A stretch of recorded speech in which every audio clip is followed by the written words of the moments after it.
if you were ever wondering how many clicks of the B-roll video it takes to get it to play, the answer is 2, not or 1, 3, and not 2 twice in a row.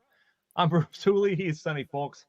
This is the Press Pros Huddle Show. We are glad to be with you as we are talking about the teams that we cover at PressProsMagazine.com, including teams from the Three Rivers Conference, the Miami Valley League, the Midwest Athletic Conference, the Ohio Capital Conference, the Shelby County League, although they're not playing football right now because they don't play football in the Shelby County League.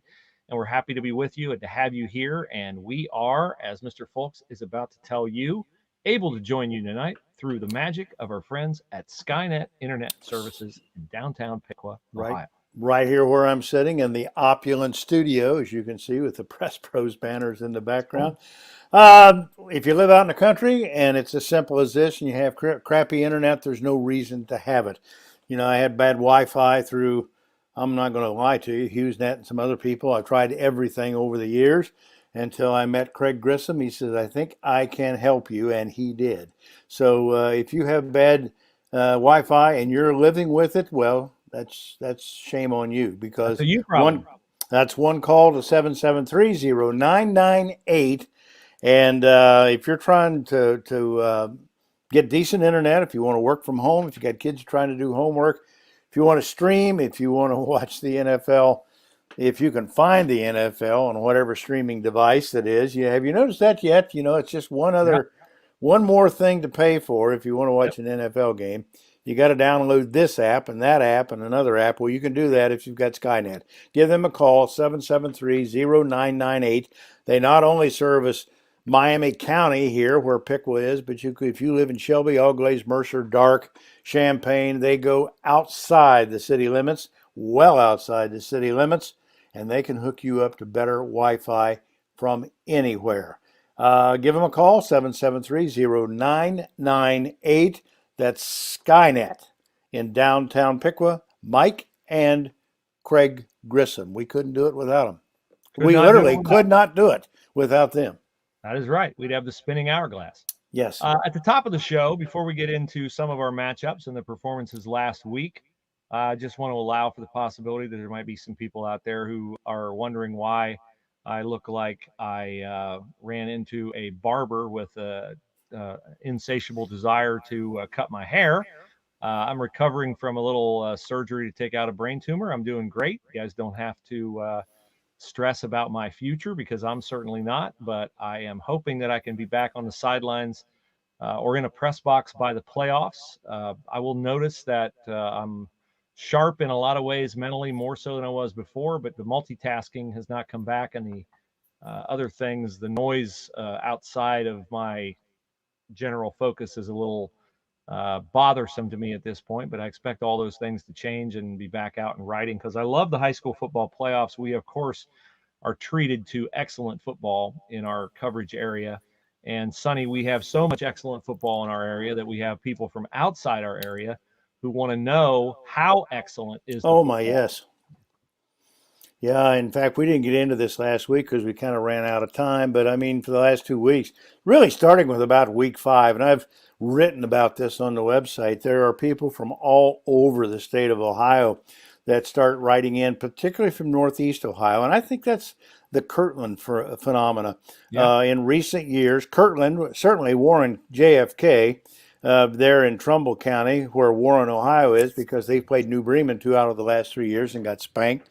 And those people now know that if you want to read about the MAC, go to Press Pros on Friday night or Saturday morning. And we literally, this weekend, now we didn't have the greatest games in the area in terms of being compelling, but we had more readership outside of Mercer, Auglaize, and Dark County, where Versailles is, and we did Versailles and Anna on Friday night. We had more readers on that game from Lake and Geauga County, Cuyahoga County, than we had in Dark, Auglaize, Mercer, and Shelby County. More people outside the area were reading about it. And 2 weeks ago, it was about 50-50 when we had Versailles and Marion. Of course, we had an enormous audience that weekend because we had some really good games.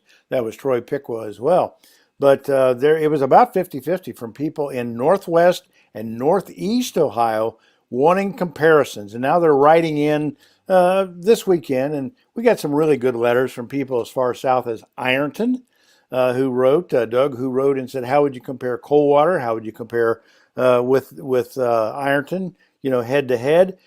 People from Central Ohio and the Bucyrus area, actually the Danville area, because they, I think, are ranked 2 in their particular region in Region 7. And there's people there, or Division 7 in their region, who are interested in, hey, what if we have matched up with head-to-head with Marion Local? We have people who are, questioning Division 6, certainly. Kirtland and is interested in what's going on with the Versailles Tigers. And they're going to be watching very closely over the next couple of weeks because Versailles, I think, next week has Coldwater, and they finish with Minster.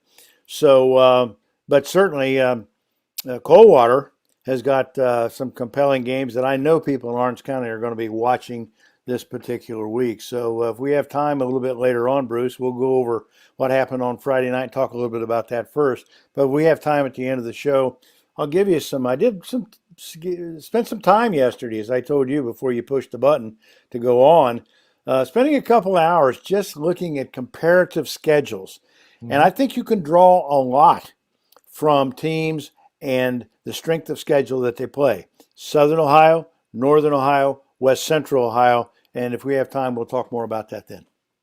Yeah, and I can say, Sonny, if people think a little bit about the last couple of years and the excellent teams that we've had in the Press Pros area, the Kirtland tie to interest in our teams makes perfect sense. A couple of years ago, you've got your Division, was it 5 championship game then? Versailles and Kirtland. Yes. And Kirtland had ended Versailles' long state record winning streak.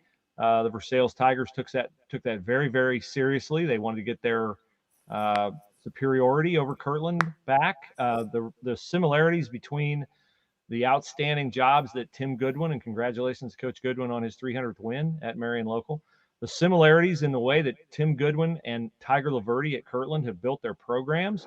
And then you talk about the fact that Tim Goodwin hadn't lost very many playoff games, lost, I'm sure, more to Kirtland than anyone else. I'm sure Tigers lost more to Tim than anyone else. And that Versailles Kirtland tie. And then last year, of course, Kirtland and Marion Local wound up in Division 6. Now Marion Local sinks back down, and Kirtland is at 6. And lo and behold, look who's great again in Division 6 this time, Versailles. So we have purpose to tag Kirtland, and they have numerous, Twitter groups, fan bases, stat crews, weight rooms, team, school. So we've sought to kind of build an affinity with the Kirtland program because, we don't cover every school in the state of Ohio, but we have admiration for every program in the state of Ohio that practices the excellence that we see on a regular basis in our teams. And Kirtland certainly is very, very worthy of that same kind of praise for what they have done. Well, and I think, too, that generally, if you look across Ohio, because a lot of people early on in the season asked if we thought football generally was as strong in Ohio this year as it is on a normal year. And I don't know how you can really answer that, especially early in the season, because it's kids, and the kids are going to get better by week 4 or 5. But now that we're into week 8, I can tell you, I think football by the overall is a little bit down this year. I think numbers are down in some areas where they have been historically bigger. I think the fact that there's a lot of teams that I know that have been historically competitive that are just young.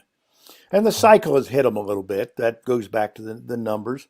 But I think football, generally speaking, particularly in Divisions 4 through 7, are down a little bit. And there's exceptions, of course. Clinton Massey in 4 is strong again. And I suppose people would say, well, Coldwater seems like they're okay, and Versailles is okay, and Marion's okay. Well, yeah, but if you go back and if you ask Tim Goodwin how his team this year compared with the team that won in, 2015 or 18 or something like that, I know Tim would say no two teams are alike. I can't make that comparison. They're totally different teams. And that's fair too. And I think this year's Marion team is certainly a different type of team than it was last year, although there are always those similarities. They play hard.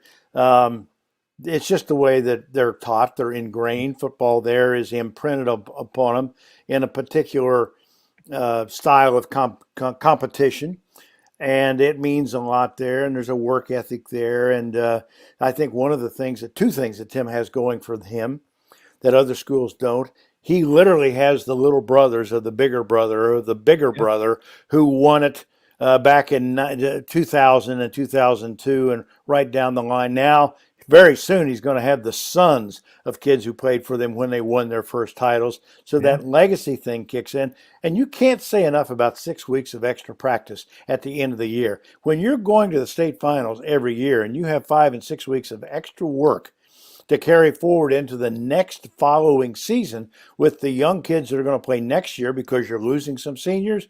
Nobody else has that going for them like some of the MAC teams.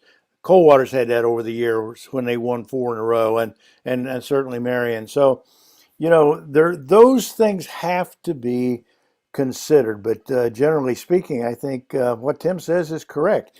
A lot of teams that are good on an annual basis, I think Tiger Laverty would say the very same thing. We're not the same team that played Versailles in 2021.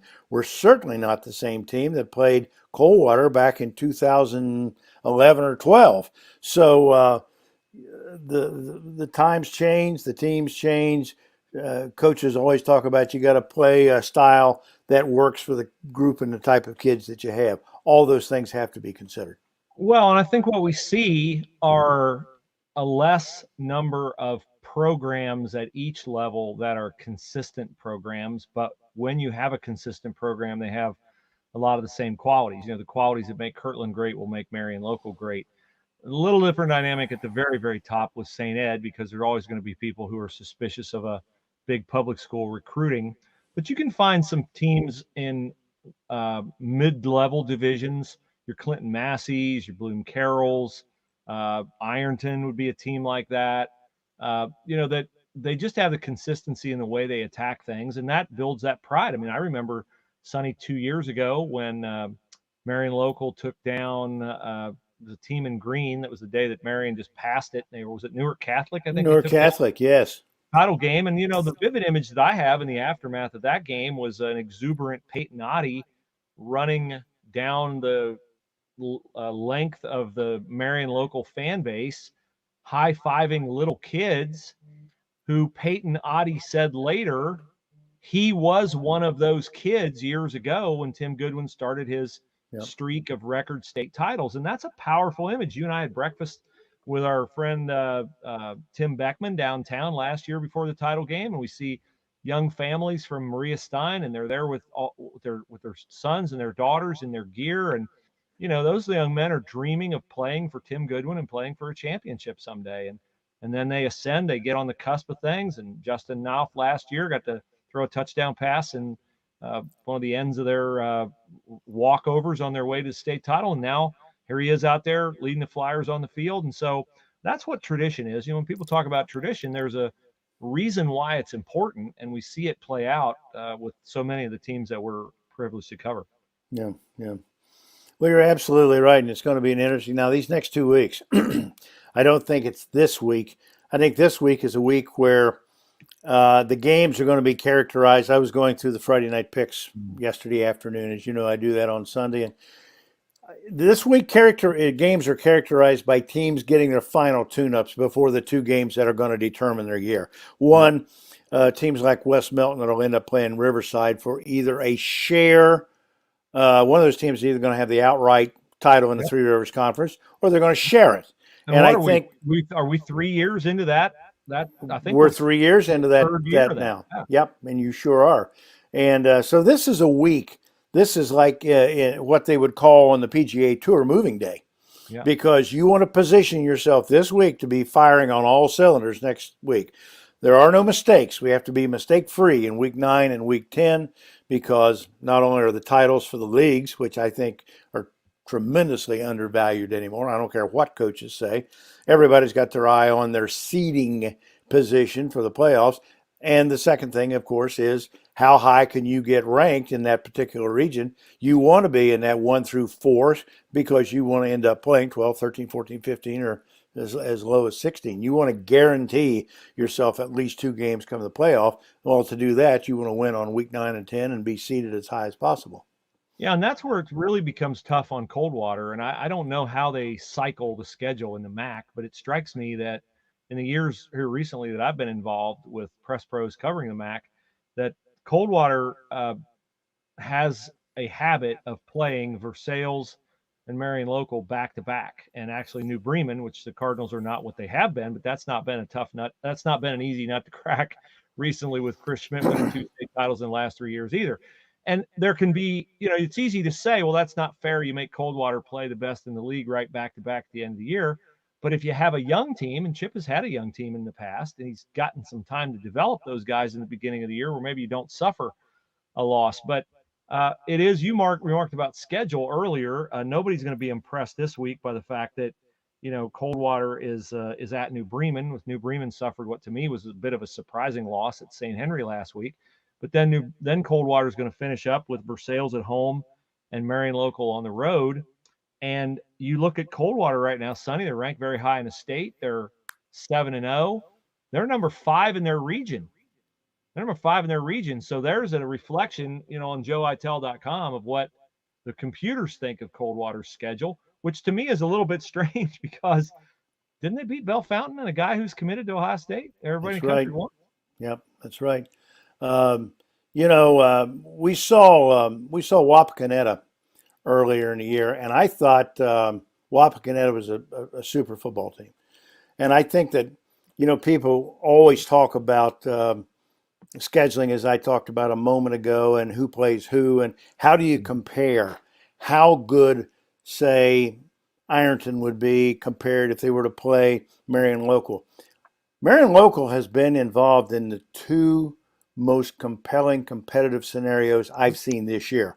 Yeah. They beat Wapakoneta Division III. They play up 3 positions to play a Division III on opening night, down 2 scores with 5 minutes left to go on the road, and find a way to win that, including executing perfectly an NFL quality onside kick to get the ball back with 2 minutes left to go down and score the winning score. The other one, of course, was last week when they played Versailles, and I know people are probably listening from Versailles and are interested in this particular comment, that Versailles, again, had that game in their own hands because they miss a field goal, a very makeable field goal at the end of the first half, and then they miss what would have been the tying extra point at the end of the second half that would have sent the game into overtime. Now, missed kicks are part of football. They are. So are missed tackles, so are fumbles. It's part of football. You can't blame any one particular kid for missing a kick because that's happened since Noah docked the ark. Kids are going to miss kicks. They miss them in the NFL. They do it all the time. It's part of the game. But I don't know if 2 other teams, in 2 hours of looking yesterday, I know Kirtland's one loss was to Perry. I looked at Perry's schedule. Perry's good, but they're not playing the NFC East. Yeah. They're playing. We watched Kirtland last year against Marion Local. That was a very offensively challenged game. You got to figure Tiger Laverty's son, who was the quarterback last year as a freshman, is going to be a much better quarterback this year. But that was a game that everybody struggled to score, and a defensive touchdown by Marion Local really broke that game open. As for Versailles, I'm actually envious of you that you've been able to get out. You've been healthy other than the little episode for a while. And you have said so many things to me about Versailles that I find very intriguing because I absolutely fell in love with that Versailles team of 2 years ago that won the state title. And you remember, of course, that, and it wasn't any great prescient recognition on my part. You could tell that team was coming the junior year of those guys when Carson Bay and Jack Osborne and Tarantayo and on and on and on and on and on. But as I listened to Scott Ward, our great friend on Tiger Country, do Versailles games, and as I listened to you extol the team speed that Ryan Jones has at Versailles. It sounds like to me Michael Osborne is a real quarterback, not a running back playing quarterback like I'd say he was a year ago. And I think that Versailles has a lot of guys who can contribute that aren't maybe names that leap off the page at you. And if people think back to that state title game against Kirtland 2 years ago, there were some phenomenal plays made by Versailles Tigers who weren't the first 3, 4, 5 guys you'd think you have to keep your eye on when a kick goes up in the air. Well, no, and one of them was Michael Osborne. If you'll remember the touchdown catch that he had, that was literally, it was a circus catch. Yeah. That's something you see in college football every Saturday. You don't see it in the state championship game. So you make a very good point. They did have that kid that was just off stage who that particular night when they needed it delivered. And I think they're a team kind of like that now. They're smaller. As I said, I think their overall team speed is better. But, this goes back to Ryan Jones. It goes back to Darryl Jones. So the way they play defense, the way they pursue. I noticed the other night against Anna, and Anna's a talented team. They can't get out of their own way some nights by turnovers and some of the mistakes they make. But I noticed the other night, they've got talent out there, and Versailles' pursuit was a difference defensively in that game. They can run you down. There are no easy, long, big plays against the Versailles Tigers. That's one thing that I think every football coach in Ohio wishes he could say about his football team. Yeah, and so now that Versailles has that loss in the close one to Marion Local, they obviously have their eye on Marion and Coldwater, and the MAC will figure that out at the end of the year, as it so often does. We referred to the Three Rivers Conference, which certainly looks like it's coming down to Riverside and Milton-Union. And in the Miami Valley League, Sonny, in the division that includes Troy, Tipp, and Piqua, I was very surprised by Piqua's loss to West Carrollton. I know Pick was down this year, but I didn't expect that West Carrollton can do that. We've got a 3-way tie in that division, and Troy and Tipp has the win over them. But Tipp to me was surprisingly dominant in its home win against Sidney. Yeah, Sidney had won 4 in a row, and they hadn't done that since Isaiah Bowser had played there. And he's the young man who went to Northwestern in Central Florida, and I don't know where he's playing now. But Tipp is a team, again, that, Matt was on here 2 or 3 weeks ago and talked about how many different kids they have. And they try to impress to everyone in the program that you can help us on a given night. And that's what they've gotten all year long. They graduated a lot of talent last year, including a very good kicker that's at Bowling Green now kicking for the Falcons. Probably had something to do with that big win they had the other day against a Big 12 team. Yeah, Jackson Cleaver, great kicker. But, that's a team, again, that they have the kids, they have the competition. That is so important for competition, for playing time, where kids can go out and compete against each other. They learn from each other. It's like I talk about from baseball, how you grow up learning to play baseball. Well, you learn from each other. And Tipp really has that going for them. Marion really has that going for them. Versailles, every good team in the area, competitive team in the area that we're talking about tonight has that going for them. Piqua does not have that going for them right now.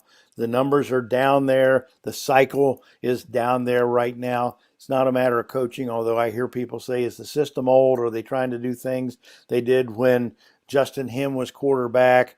Or, when they had that team from 2006 that won the title? No, I don't think that's the case at all. It's not the NFL. But it does take players. Coaches don't win games. Coaches teach kids how to play the game of football. Kids have to go out and compete and figure some things out on their own.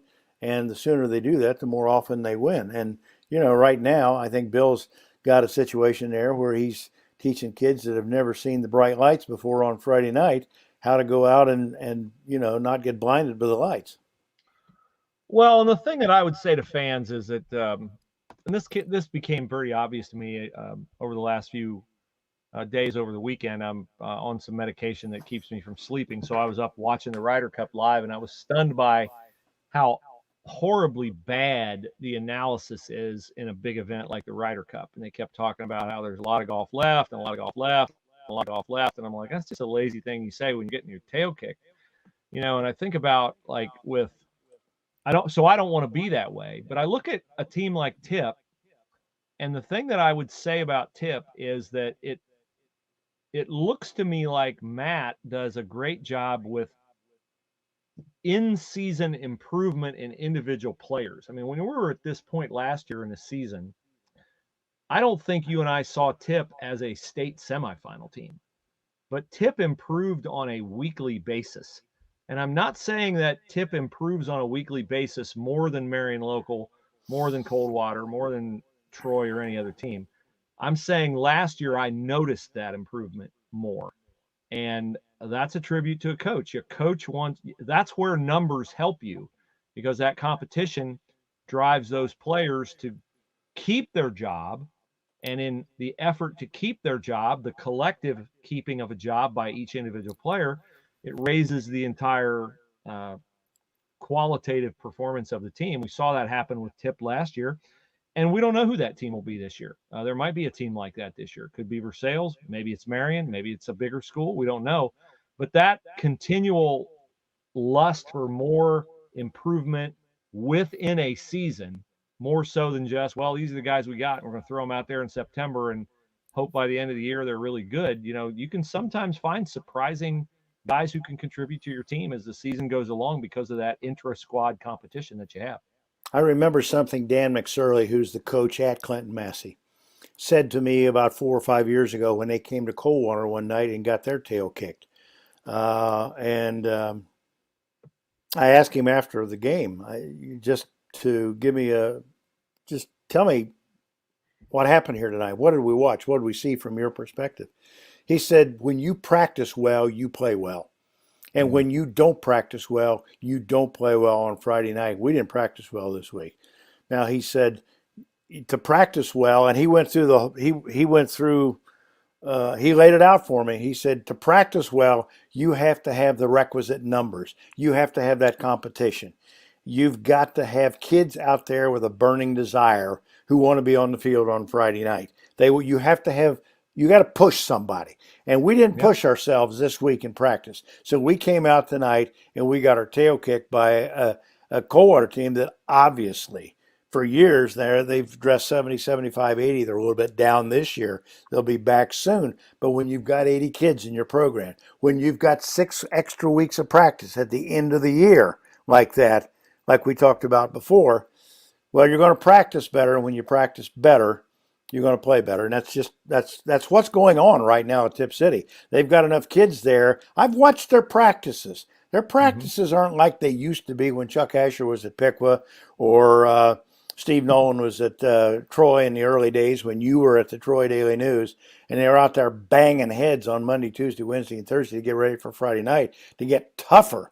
No, it's more of a mental thing now, and practices are, I hesitate to use the word fun, but they're lighter. I think they're more cerebral now, more cognitive than what it used to be when it was more physical. But the practices, I guarantee you at Tipp, are very, very good.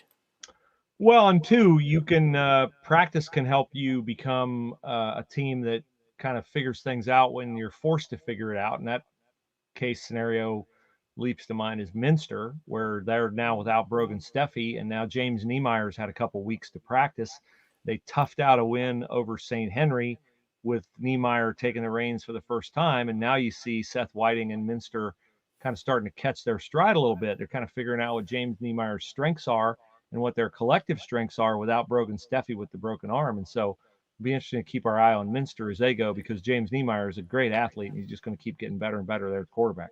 You mentioned St. Henry. They won their second game of the year on Friday night, 13-10, over New Bremen. And congrats go out to those kids because they have had a rough way to go. 5 consecutive losses, everything that misadventure you could have, they have had in those 5 weeks. And somehow the other night, they made just enough plays and hung on at the end because New Bremen had the ball on the 40-yard line.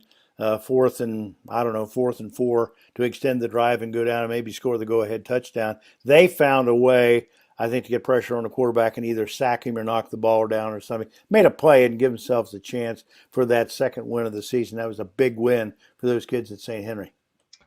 Speaking of Minster, obviously people at Minster are interested in Garrett Stokes. Garrett Stokes and Delvin Kaufman had a tough night on Friday. They lost 35-14 to Olentangy Orange. And Orange is probably the team that people aren't paying attention to in Central Ohio, and they maybe should. They've won 3 in a row. They knocked off a once-beaten Hilliard-Davidson team at Davidson. Now they beat Kaufman really handily, 35-14. And the name to remember is sophomore quarterback Levi Davis at Olentangy Orange. He kind of reminds me a little bit of Cincinnati's Emory Jones. Cincinnati and Notre Dame are recruiting Levi Davis already. So there's a little nugget for Central Ohio as it pertains to former Minster coach Garen Stokes. So, Sonny, as we transition on out of here, anything else you want to get into before we say goodbye to everybody and appreciate and express our appreciation for them joining us tonight? Well, I certainly enjoy the communication we get from so many people. I mentioned earlier in the show, people who write in and say, "Hey, how's this team compared to teams in our area?" Because we're interested. Certainly appreciate those people reaching out to us, because the numbers just keep growing and growing as we get more time and more years on the air. And certainly we had our first look this week. I know we had a half a dozen people or so recently want to know if we were going to say anything about Ohio State baseball, because we cover them in the spring. Their fall scrimmages started this week. We had a first look at them because we had no football on Saturday, college football on Saturday. We had an opportunity to go over and look at the portal kids that came in, 3 significant transfers, as well as the 19 freshmen. And there's a lot of talent. There's a lot of talent at Bill Davis Stadium. Now, again, like we just said, practice makes perfect. And the competition for playing time and situations where you have young men who came from Tennessee, who came from Texas A&M, who came from LSU. The young man who played behind Dylan Cruz in center field, the number 1 draft choice of the Washington Senators, was the heir apparent. But, at a school like LSU, they go out and get the number 1 high school center fielder in the country by telling him, you sign with us, you're going to play. You're going to play as a freshman. You're going to play early. And so they've got a young man over there named Josh Stevenson who left LSU, came over to Ohio State, got 2 years of eligibility left. Got a look at him on the weekend on Saturday, and he's going to be a big addition to them. So for people like Don Moats over in Indiana who said, hey, are you going to be giving us a little look at the Buckeyes in the fall? Yes, we have. We will some more. And, of course, they got a big football game Saturday. And I'm going to go out on a limb right now and tell you, do not expect this to be a wide-open, tail-kicking Ohio State win. Tua's little brother is the quarterback at Maryland, and the only difference I see in the two of them is he's right-handed and Tua Tagovailoa is left-handed. He is the same type of playmaking quarterback. They're 5-0. Yeah, they played and won against 3 stinko teams early in the year, but they literally physically punished Michigan State a couple of weeks ago, and then they turned around and I can't remember who they beat. Indiana. Indiana. They punished those 2 teams. Yeah. And they're a physical team. Their team speed is outstanding. And if they go into the Horseshoe on Saturday and they get up early, they're going to make a lot of people uncomfortable there in that game Sunday. Maryland's a real deal. They're a real deal. Are they going to win the Big Ten? I'm not saying that. I'm just saying they're capable of coming in and making you sick all night Saturday. And, of course, our Jeff Gilbert will do a great job on that, as will Sonny with the photos. And our coverage is always, as you know, is free, no paywall. We thank our great sponsors for making that possible for us. I would like to add a side note. First of all, I want to express my appreciation to so many of the coaches that I do not cover on a regular basis, the Western Ohio portion of our coverage area. Sonny does that. But I've had many coaches from leagues over there get my number, text good wishes. That's quite nice. It's been a nice pick-me-up. I would like to invite you, if you are someone who's interested in the daily recovery that I'm going through and my mindset and things like that. I have my own website, brucehooley.com, where you can click over on the right-hand side and find the blog. And I'm writing a blog pretty much routinely every day that will take you through my mental approach to this disease. I am pretty consistent in my response to people who say, how are you doing? My answer is always, I'm doing awesome, and I'm very energized. And I hope that comes across because I am.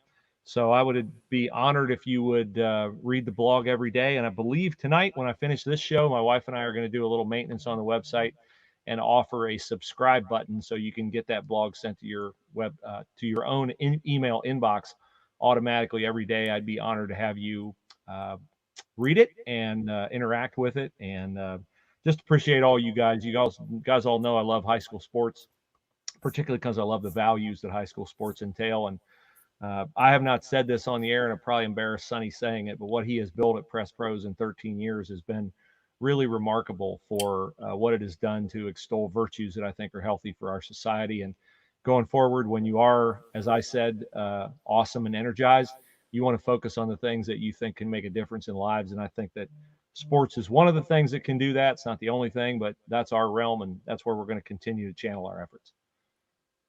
And with that, let's go watch some Monday Night Football. Let's go watch. Thanks, everybody. Thursday night football, Friday night football, and a little bit on Saturday. Let's hope you do not have a rugged Saturday night. See you next week, everyone. See you next week.